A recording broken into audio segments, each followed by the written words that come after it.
Hi, everyone. Welcome to the Small Cap Discoveries conference call. Today on our call, we have Sean Krakiwsky, the CEO of Nanalysis Scientific Corp. Before we get started, I want to remind all participants that your microphones have been muted, and at the bottom of your screen, there's a chat feature, and we encourage the audience to ask questions by using this feature.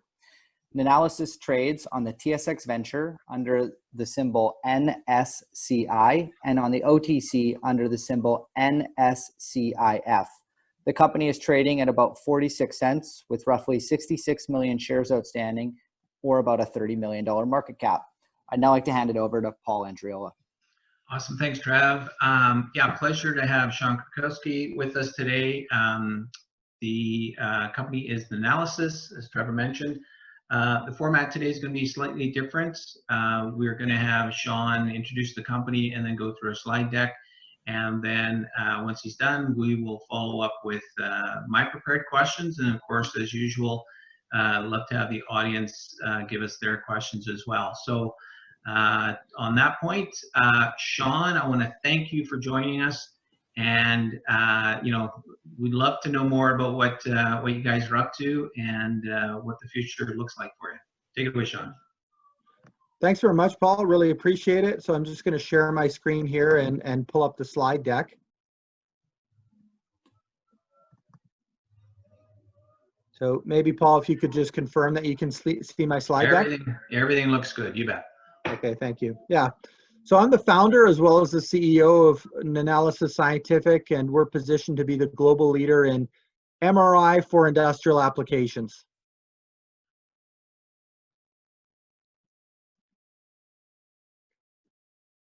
So just a little bit of a company snapshot. So pretty strong balance sheet, quite a bit of cash to get through this COVID situation, even though that really the COVID hasn't been very bad for our company. We're a global leader in a particular category that we created. We're facing a huge market opportunity, and our business is ready to scale right now. So essentially what we've done is we've miniaturized the magnet systems in MRI machines. We've made them, shrunk them down to a cute, like toaster sized device that can measure new drugs, foodstuffs like olive oil, bunker fuel, and cargo ships. But the math and the physics is essentially the same as what you'd have in a huge MRI machine in a hospital. So that approach of using MRI for industrial applications, in other words, not just imaging of human beings, has in fact been established as the gold standard. Everybody would want to use that test and measurement technique if they could. But the problem is that they're too large and too expensive. And on this slide, you see an MRI machine configured for that type of application there, with the large magnet system, the liquid helium in the container on the left, and on the right, the huge electronics console. And again, we've basically miniaturized that down to a cute toaster size device that's $50,000 to $150,000.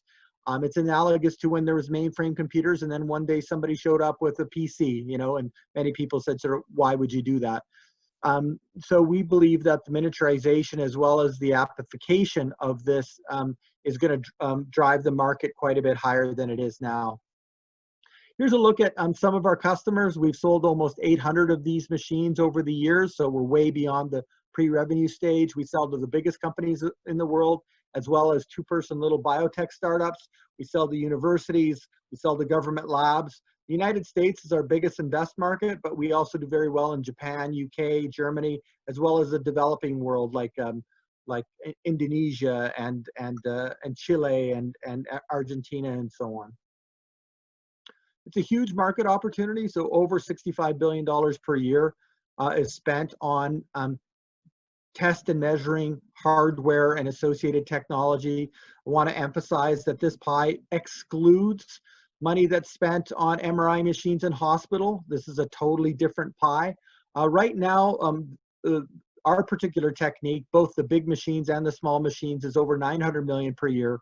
But we think that standardization, miniaturization, and amplification is going to drive this market quite a bit higher to where our opportunity is, billions of dollars per year. And that's kind of how we view our addressable market opportunity, is that it's billions of dollars per year. Here's a look at the competitive landscape. So our arch competitor is a company called Magritech. based out of New Zealand, believe it or not. Similar size company as us, similar size revenue, and we compete against them every day all over the world. There's 3 other competitors that are on the landscape, but not really active in terms of real customer opportunities. I'll just say that, you know, whether it's 2 competitors or 5, it's a tiny number for an entire class of scientific instrument. Our organic growth strategy can be encapsulated by saying that we have a nice laboratory baseline business that we're building that is basically selling into R&D labs, you know, pharma companies, food companies, chemical companies.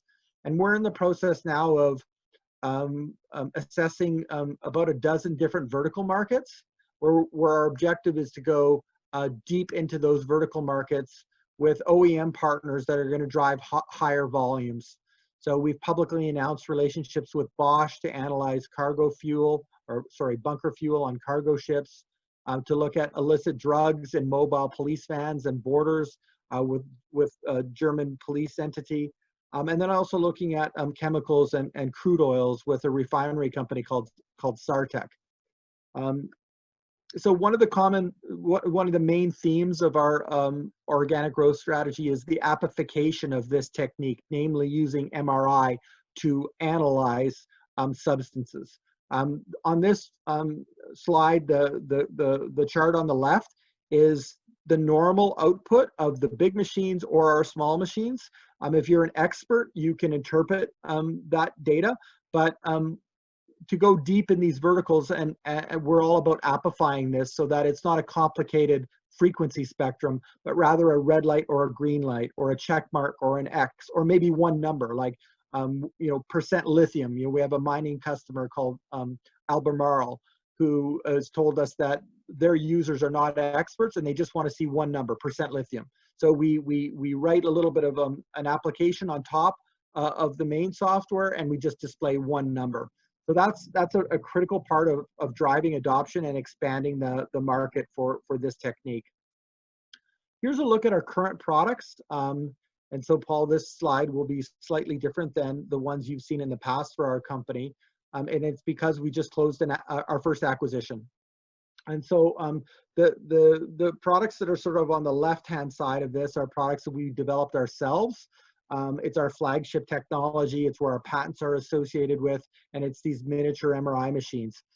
But we just acquired a company out of Strasbourg in the heart of Europe that has got us the best electronics in the world, in addition to the best magnet system in the world. And we've shown other products that this new company has that's on the right-hand side.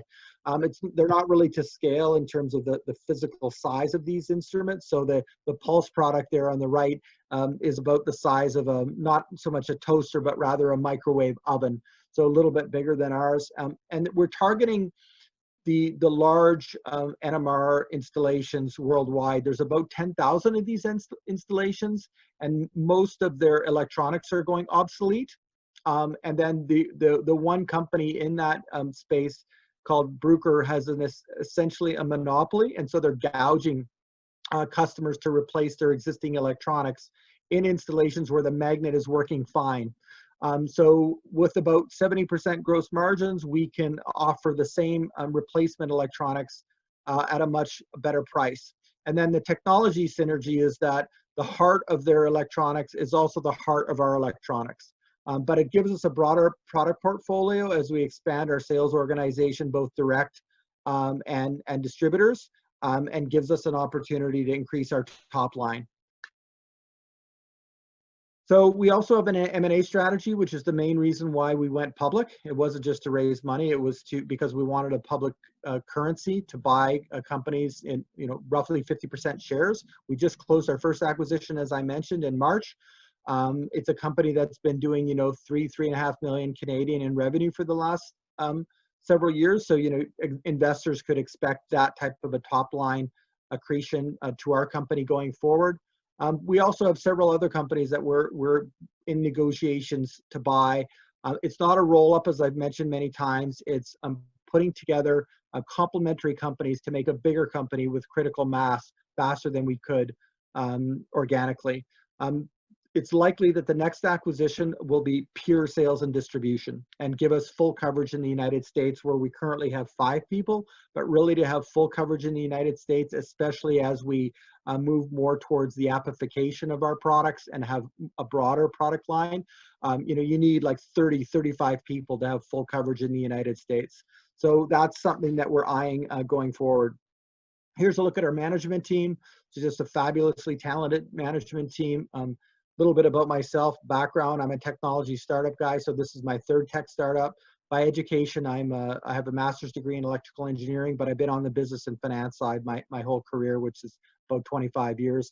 The 2 technologists that co-founded the company with me are Dr. Garrett Leskowitz, who did his PhD at Caltech and his undergrad at MIT. I moved him and his family up to Canada 10 years ago, and now him, his wife, and kids are Canadian citizens. Dr. Greg McFeeters was doing his PhD at that time here at the University of Calgary in engineering. And I'm really proud to say that going back 11 years, the original team is still all intact and working together. And then over the years, as we've gone from phase to phase, we've just added on talented pieces to take our business to the next level. We also have a senior independent board of directors. Our chairman is Martin Beering, who has extensive M&A and investment banking experience. He came over when we did the RTO of the CPC to go public last June, and is sort of representative of most of the new money that came in when we raised $6.5 million last June. Bernard Gartner is the chairman of our audit committee, an experienced finance professional, former CFO of a large NASDAQ-listed company. Guido Clotens joined our board just recently and is representative of the lion's share of the investment that came into our company from Europe. So really happy to have him on board, and has been really helping me out on investor relations over in Netherlands, Germany, and Belgium. Dr. Michael Okuniewski is a world-renowned expert in our technology space. Just winding down the presentation here, here's a look at our cap table. So I think Trevor outlined some of those numbers at the outset, so you can actually see the exact numbers here. Just it's worth pointing out that, you know, we're sort of trying to adopt a policy where the numbers we show on a presentation like this represent the latest publicly announced numbers. So in other words, throughout this deck, it would be the March 31st numbers. And so if you look at those warrants, the lion's share of those warrants, like, you know, 80% of those warrants listed there have expired on June 4th. So the actual number is, you know, in the 1.5 million range, and they're at 75 cents. And, you know, significant insider ownership, and that sort of technical definition of insider ownership, if you broaden that out a little bit and include all the angel investors that have been with us for 11 years and are still very active in the company, you know, that number is more like 60 or 65%. Yeah, so we've updated this slide to include the fabulous people that are in our Strasbourg office. So in total, we have about 80 people now, very highly educated, talented, and motivated people who are almost all equity holders in the company, not just stock options, but actual equity that they've earned over the years. So yeah, so that's my presentation, and I'm looking forward to answering any of your questions.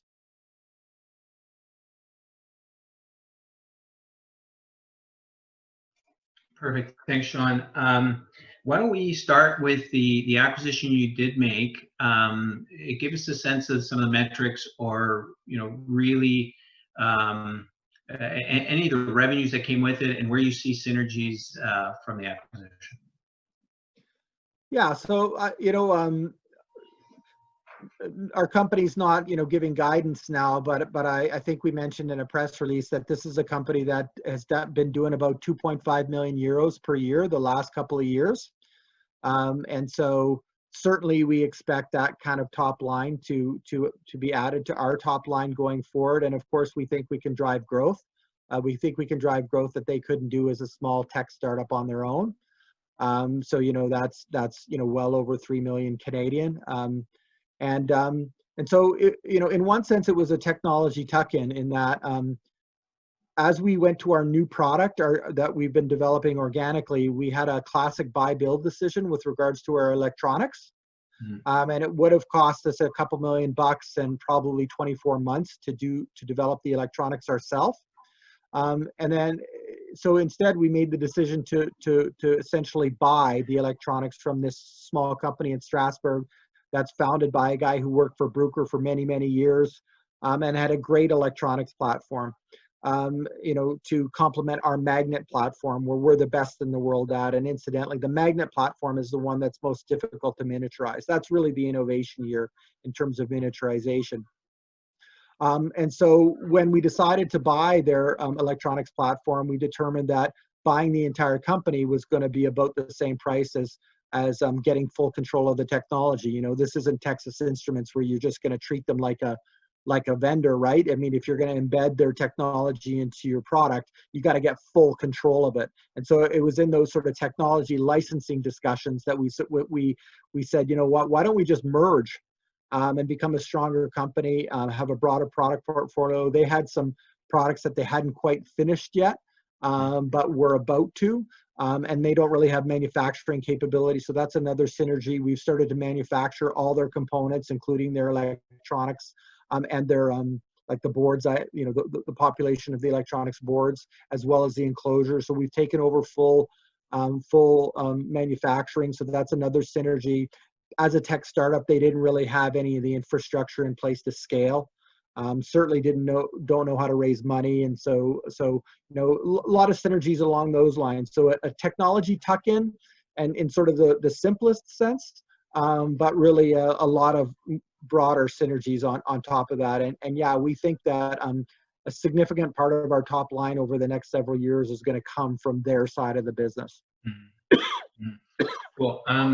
Now you also, you guys did a deal with Bosch, which from my experience, Bosch is a very high-end sort of platform for electronic components and products. Maybe you can tell us a little bit more about that arrangement.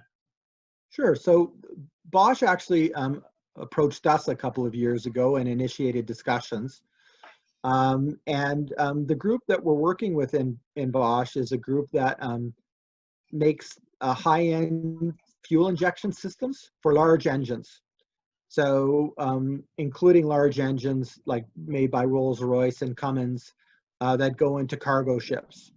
And they told us that there's about 55,000 of these cargo ships that are going to be around for quite a while, and that burn bunker fuel. And for environmental reasons and also damage to engine reasons, they wanted to be able to analyze the bunker fuel that goes into these engines and have an audit for it. So not just analyze the fuel at a port or once in a while, but all the time and have an audit, so that if damage does arise, they can basically provide an audit trail to the engine manufacturer and say, here's the quality of every drop of oil that's ever gone into your engine over the last 2 years. And so the synergy is that they have tight relationships with these engine manufacturers, and we're basically complementing their high-end fuel injection system. So pretty good integration with a pretty credible company in an important vertical market.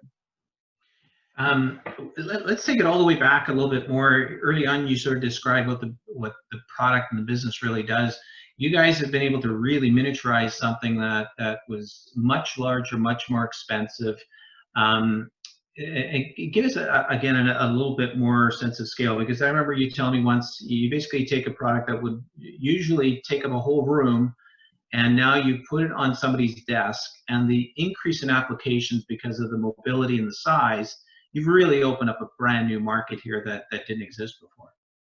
Yeah, that's right. We're very proud of our accomplishment. It's from an IP and a product perspective, it's an accomplishment that several large companies have attempted to do and explicitly failed.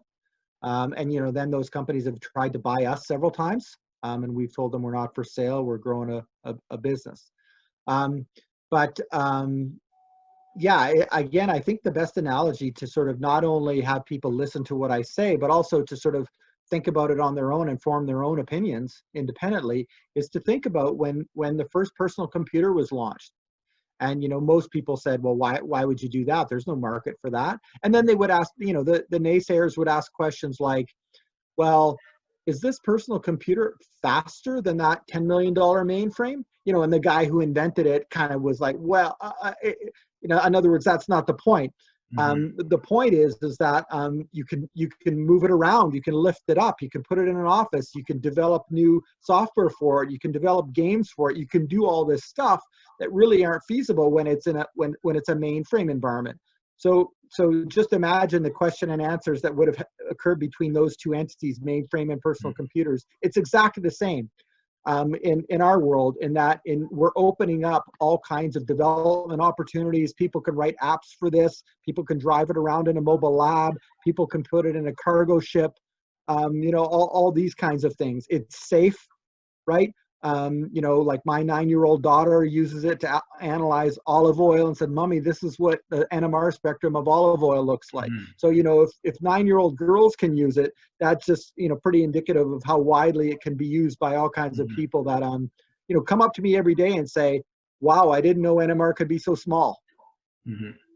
Yeah, I actually mentioned olive oil. I remember you telling me once that olive oil is one of the most counterfeited foods in the world. And if you can imagine that that issue and being able to track where, you know, where counterfeit oil is either coming from or where it is, maybe that'll give listeners a better sense of where the applications can lend themselves to. It really starts to get the imagination going in terms of where, you know, where you can sell this into.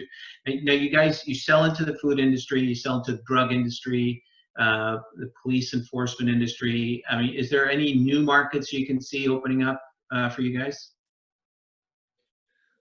Yeah, I mean, really, all vertical markets represent an opportunity for explosive growth for us, and that is because so far, whether it's a food company, whether it's a chemical company, a pharma company, thus far they've been purchasing our instrument as a general purpose analyzer.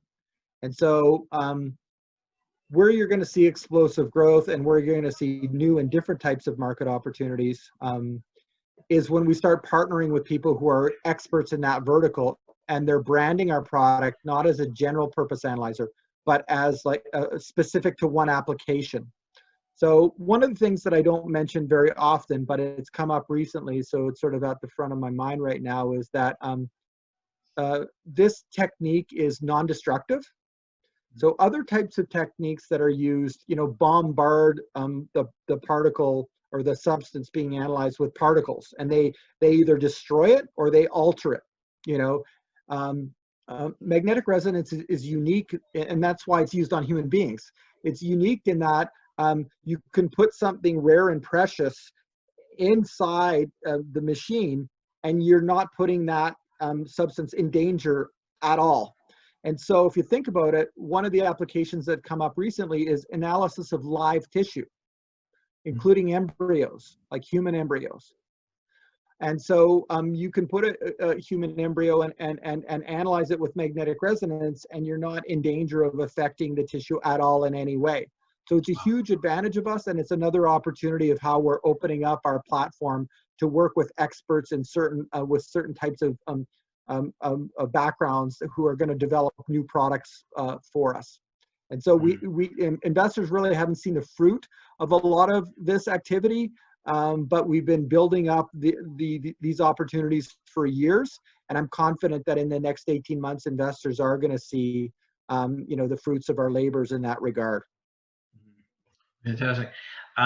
Okay, so obviously we're living in a different world than we were, you know, 6 or 8 months ago. COVID's had an impact on a lot of businesses and industries. Two-part question. One is the operations of the business. How have they been affected, if at all? And secondly, do you see going forward, do you see a negative impact on your sort of business opportunity, or a positive impact because of COVID? Yeah, so customers are still placing orders. We're still manufacturing instruments. We're still shipping out instruments. You know, of course, we're abiding by all the government guidelines and so on. But it's had an incremental impact on our business. It's slowed things down a little bit. You know, we've with our new businesses in Europe that we've acquired, you know, there's some significant projects over there that have you know, have been slowed down by a couple of months, but we don't anticipate any sort of permanent impact on our business. It's just sort of like a 2.5 month kind of phase shift kind of a thing. And then we do have some opportunities to sell diagnostic related applications going forward. And I think, the COVID phenomena is not something that's going to end per se, but, there's going to be different variations of it. And we certainly think that the nature of how human beings, especially in the developed world, test themselves is going to evolve. Again, in the same way as the way human beings use computers, several decades ago, totally changed in a way that nobody expected. I think that's going to happen with how we test ourselves, whether it's in our homes or in local pharmacies and so on. So we have opportunities to take advantage of that growth opportunity as well. We decided that we weren't going to, sort of over promote in terms of just trying to throw out fluff, but we've got some really substantive, high quality initiatives going on that cover several diagnostic areas, whether it's, analyzing a person for viral pneumonia rather than bacterial pneumonia, which is, the essence of the COVID problem, but also other things like being able to very easily and in a high quality way diagnose people for concussions and things like that. So a lot of exciting things you'll hear about us over the next 18 months in that regard. So I noticed that in the last quarter, you guys saw a dip in revenues. What do you see as the sort of reasoning for that? And is that kind of one time in nature? What can you tell us about sort of the revenue profile? Yeah, sort of two reasons for it. One is there was a little bit of COVID impact on that, especially with regards to some receivables that would have been March 31st receivables. And then the other one is just a classic R&D delay. So we had, some customers waiting for our new product that we announced. It's not really meant it was differentiated such that it wasn't going to cannibalize our existing product line. So we were sort of surprised to find out that it did cannibalize a little bit our existing product line. And so we're confident that this new product is going to be launched in the coming months. But originally we expected it to launch in Q1 and it was just delayed. And that's our 100 megahertz product, which we publicly announced. So there's no problem there, no issue, just standard, sometimes complicated things take a little bit longer. Mm-hmm. And maybe let's talk about sort of your new products and your R&D strategy. What angle you take in the 100 megahertz product? That is a more robust analyzer. But with technology, you can do a couple things. You can have the same product, you shrink it, or you have or same power and you shrink it, or you increase the power and you keep the same size. Give us a sense of really where you're taking R&D. Yeah, so that new product was based on 5 years of market feedback from customers who wanted more performance and were willing to pay more. And we've got multiple millions of dollars of pre-orders for the product, so it's going to be a smash hit when we start shipping it. I'm talking about actual purchase orders that we have, not just interest.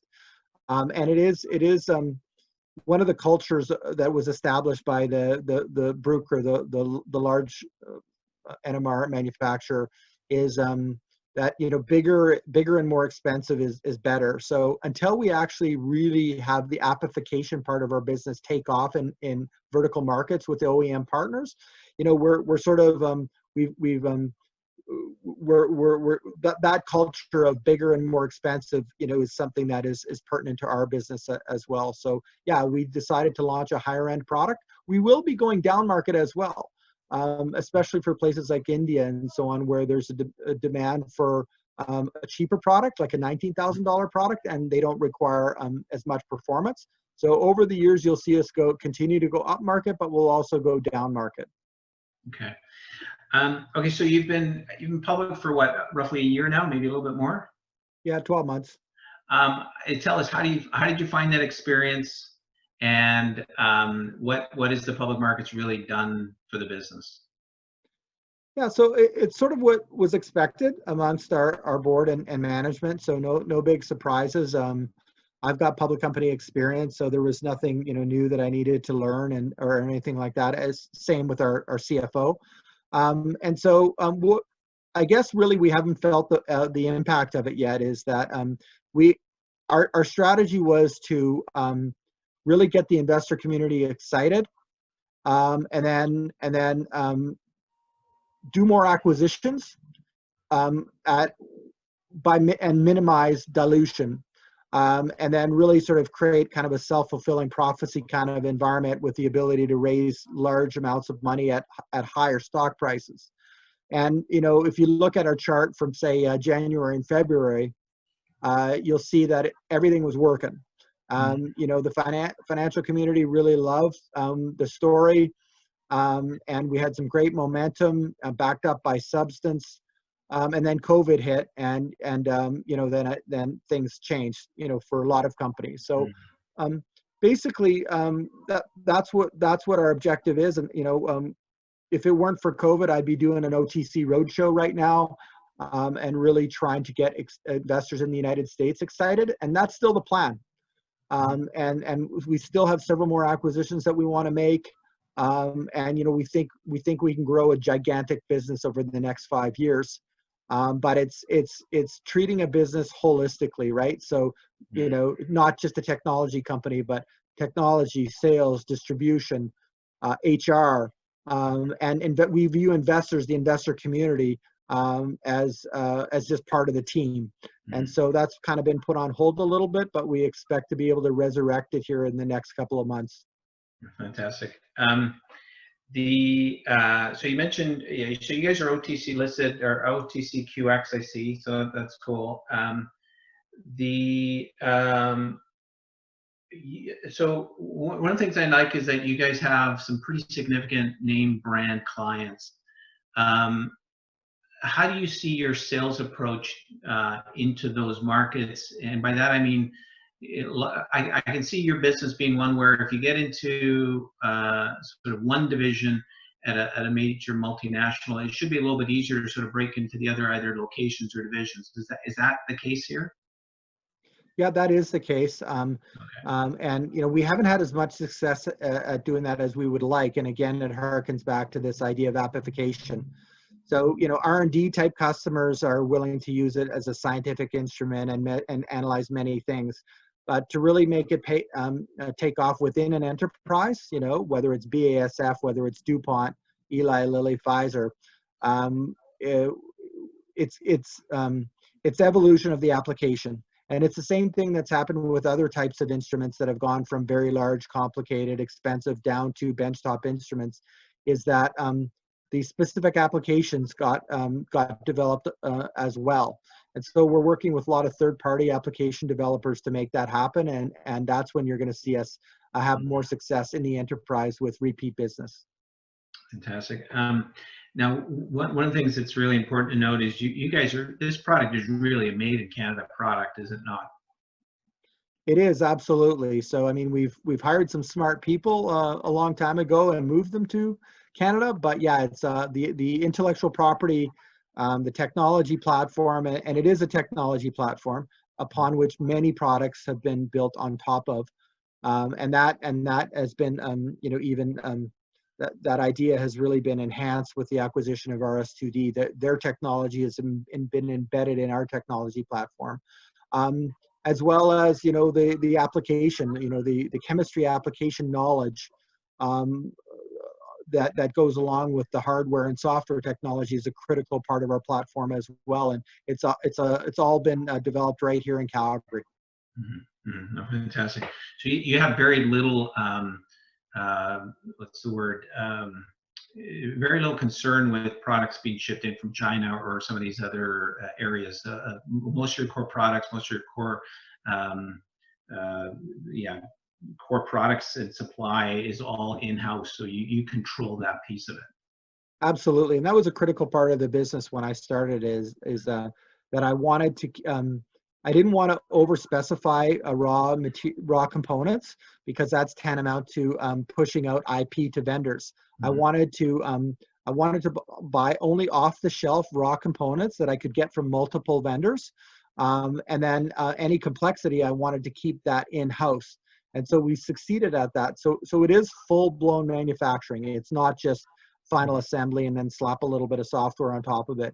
We have about a dozen proprietary manufacturing processes that include, machine learning, AI, all kinds of things, such that if you didn't know exactly what we were doing in manufacturing and you took apart one of our instruments and you had 5 PhDs that were smart enough to understand our patents, and we do file our patents in China, by the way, you still wouldn't be able to copy our instrument unless you knew exactly what was going on in the manufacturing facility.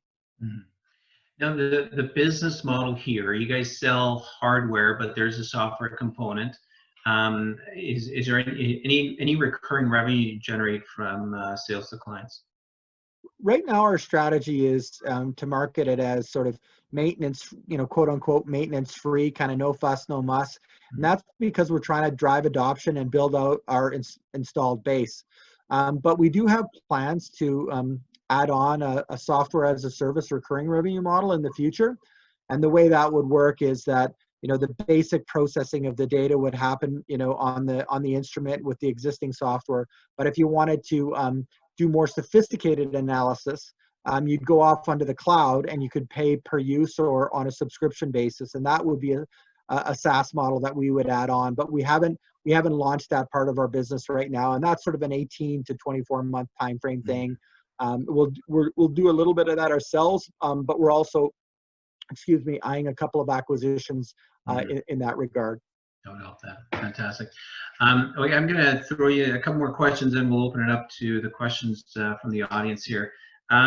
So you're talking a product here that sells anywhere from a couple tens of thousands to $150,000. How long is the sales cycle, and who's making that decision? It's a bit of a capital equipment purchase. Who typically is making that buy or sell decision? Yeah, so right now we're selling mostly into R&D environments, not exclusively R&D, but mostly R&D environments. So it's it's the principal researcher and the lab manager that would be making the decisions. With industry customers, the sales cycle you can think of as about 3 months.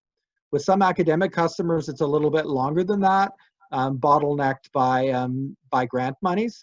But in industrial environments, sales cycle is about 3 months. Mm-hmm. And speaking of grant money, you guys have been quite successful in getting a fair bit of dollars from the Canadian government in terms of R&D, called grants or shred credits, things like that. Is that correct? Absolutely. Yeah. In Alberta and also at the federal level, it's the vast majority of our R&D is funded by government sources. So, I know investors sometimes aren't really that fond of funding R&D. So I'm happy to say that, investor money is used in scaling the business. Like investor money was used to buy RS2D. Investor money is used to scale our sales organization and that sort of thing. We use government money for our R&D. Fantastic. Yeah, I love it when somebody else's money, especially the government's. All right, we'll open up a couple questions here. So Dave asks, does the device work by putting a sample of the material into it and then pressing a button? Yes. And so that's a good question, because I guess I gloss over that in my investor presentation, but the way customers run a sample is a standard way, which is it's about an 8-inch glass tube that is about 5 millimeters in diameter. And they put the substance of interest in the glass tube with the solvent. So like 0.7 milliliters of solvent. So I don't know if people can see but this high of solvent, and then 5 millimeters diameter. So if it's some sort of cannabis oil, they'll put a little bit of cannabis oil and then 0.6 milliliters of chloroform liquid, and in this glass tube, and then the glass tube goes in the instrument, and then you press a button. So it's the same sample preparation approach that is used in the big machines, and which customers have gotten to know how to use over 20, 30 years. So there's nothing different to use our machines. It's exactly the same as what they know how to do already. Fantastic. Yeah. Okay, other question. Well, you touched on this. Is it a safe process? You mentioned your daughter can analyze whatever she wants, so I'm assuming she's well protected. Maybe just reconfirm that it's a safe process. It's absolutely a safe process, and if you want to use one of those big machines that I showed on slide 5, I believe it is, there's actually a line around it. And, if you're a quote unquote civilian, you can't get too close to that machine.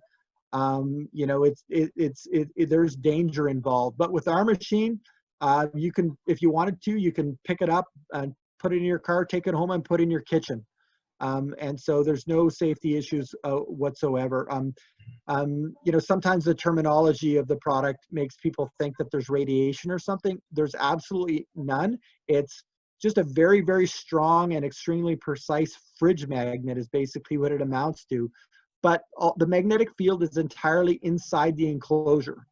So there's no magnetic field that sort of strays outside of the product itself. So you don't, if you had a pacemaker or anything, you don't have to worry about staying away from it or anything like that. So totally safe in it's as safe as a laptop computer. Mm-hmm. And speaking of those magnets, I mean, what are they made of? They're rare earths. There must be some pretty funky components. Yeah, they're rare earth magnets, and in particular, they're referred to as neodymium iron boron. Mm-hmm. And it's a material that's readily available everywhere on Earth, even in Alberta. Molycorp has mines in California that make this, and it's sort of dependent on the economics at the time where the mines tend to be more economic, mostly due to labor prices. And so that depends on where the magnets are sourced from. But we use magnets from one of 3 different suppliers, and again, the material is readily available everywhere on Earth. Awesome. Can the product download new software to enhance its functionality? Yeah, absolutely. All of our instruments can be connected to the internet through Wi-Fi or any other approach, and standard maintenance entails uploading software to the instrument or downloading software to the instrument from our servers, and so on. And so yeah, it's a way, once we build out our installed base, there's going to be a way to sell additional software services on top of the hardware and the existing software. And it's also a really good way to make sure that maintenance is efficient and not too expensive as well. Mm-hmm. And you mentioned a little bit the vials, the glass vials, and I guess the reagents and things like that. Is that stuff you sell, or is that pretty standard stuff that they can buy somewhere else?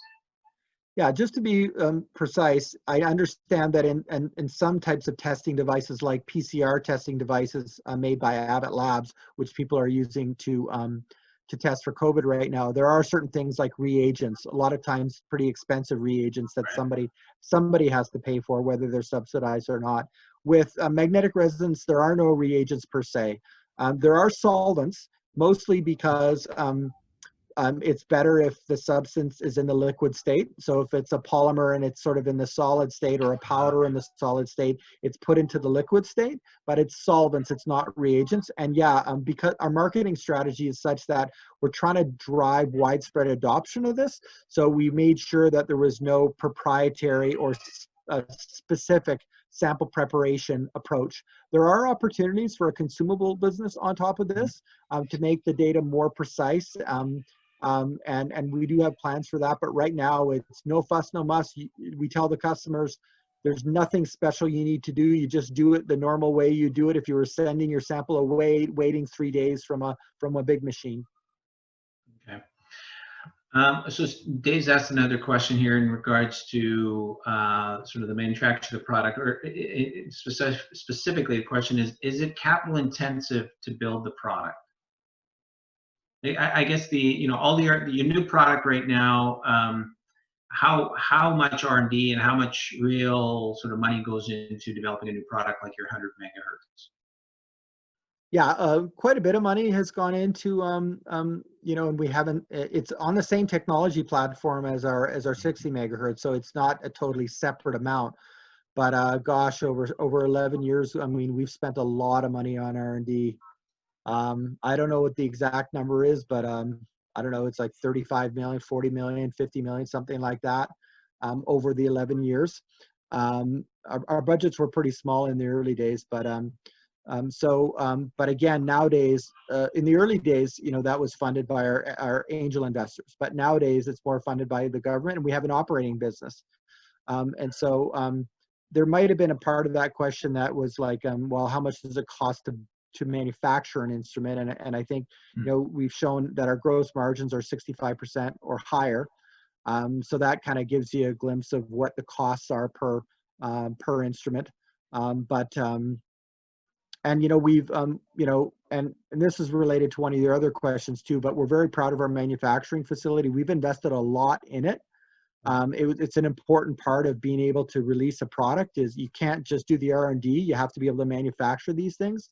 So we're proud to say that our production capability right now is about 700 units per year, which would be about $50 million in revenue.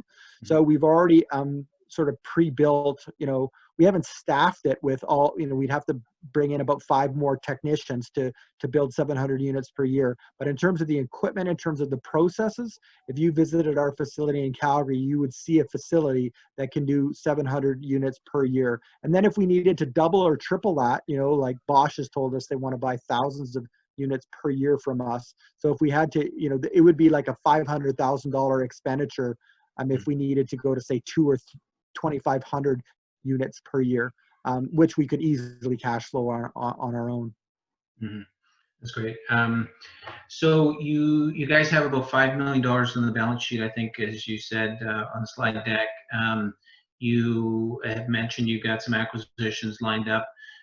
Is the balance sheet sufficient right now to take care of your next acquisition or next couple of acquisitions? And if not, what are your plans for raising further capital down the road? Yeah, so our next acquisition that we're in serious discussions with right now is a profitable sales and distribution company that also has a strong balance sheet.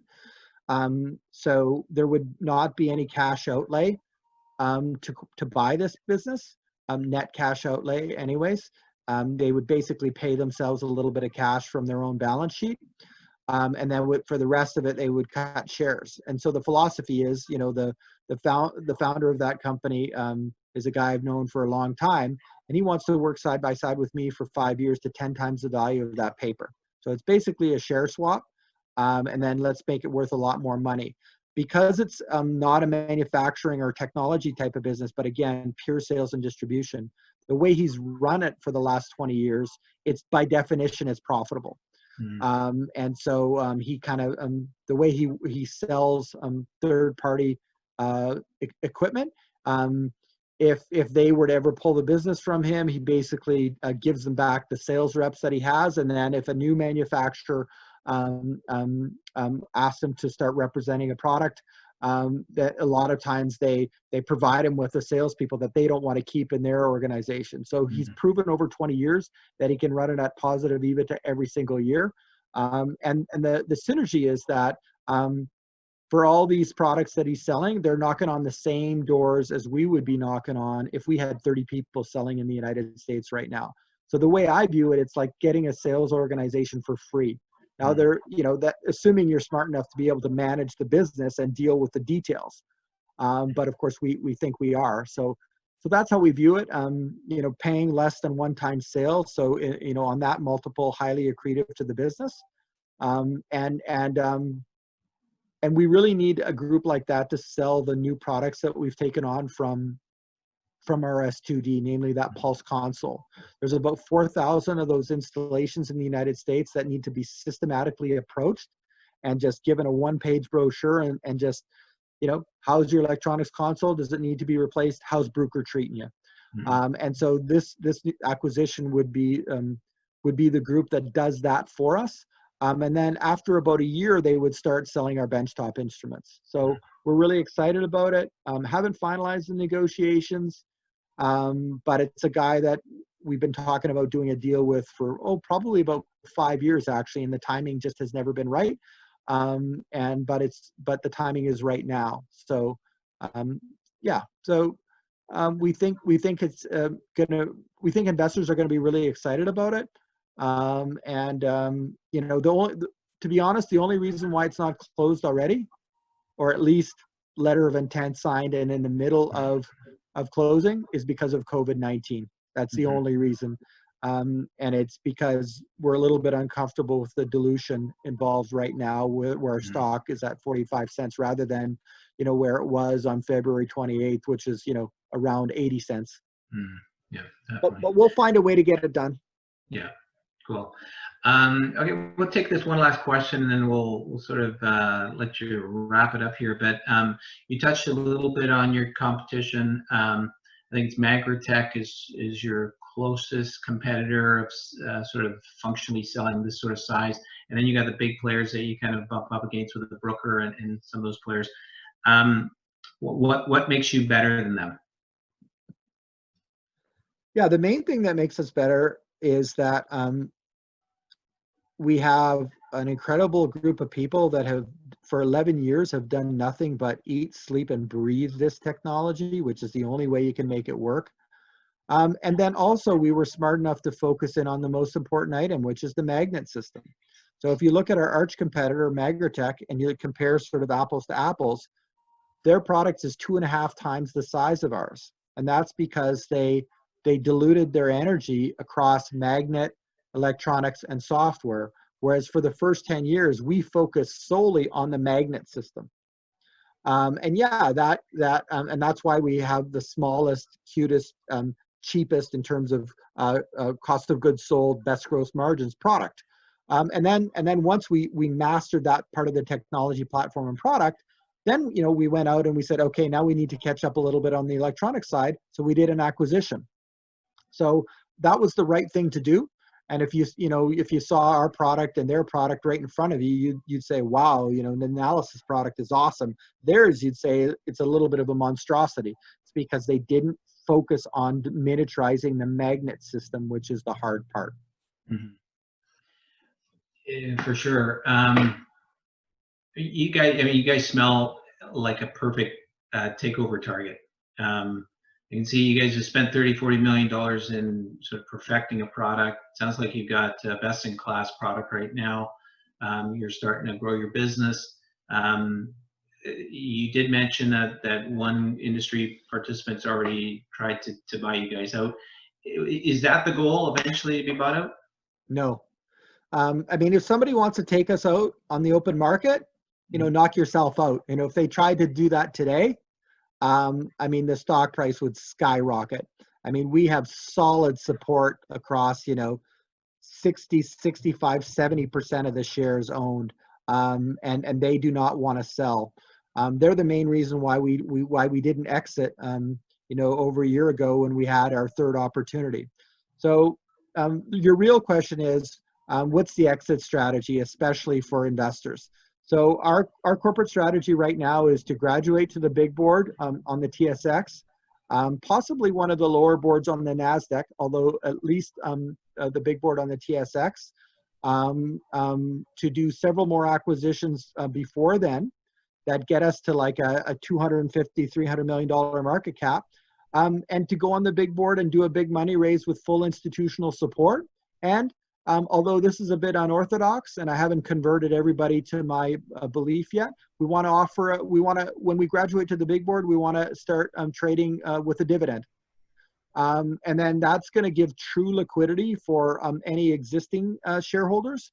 And then anybody else who wants to stick around to go from 300 million to 3 billion, they can spend the next 5 years after that staying with us. But that is the strategy to create real liquidity for not only our private company shareholders that have been with us for 11 years, but our new Pubco shareholders, and then the shareholders that are going to come on board in the future. So again, along that process, somebody wants to take us out on the open market, good luck to you. Fantastic. Okay, I think on that note, we'll start wrapping it up here. If there's one message that you really want to give the audience, and even maybe something that investors should look forward to over the next 6 to 12 months, Sean, what is that? Yeah, so you need to look for press releases that have to do with the impact of our 100 megahertz product, both in terms of top line and also gross margins. You need to look for what the impact is going to be of the acquisition that we just closed. So nothing really in our previous announcements have shown that, but before the end of the year, you are going to be able to see the impact on that, especially top line and then future profitability. Another acquisition coming down the pipeline you need to look for, something that could add like 7.5 million to our top line. And then more vertical market applications, things that are on the similar in nature to what we've announced with Bosch and so on and so forth. So those are the things you need to look for, and you need to start to say, what's this company going to do top line, by the end of this year and then in 2021. And I think if people do that, if people form their own independent opinions, they're going to get pretty excited about our stock. Awesome, Sean. Congratulations. I mean, I'm really proud to see great Canadian-based technology.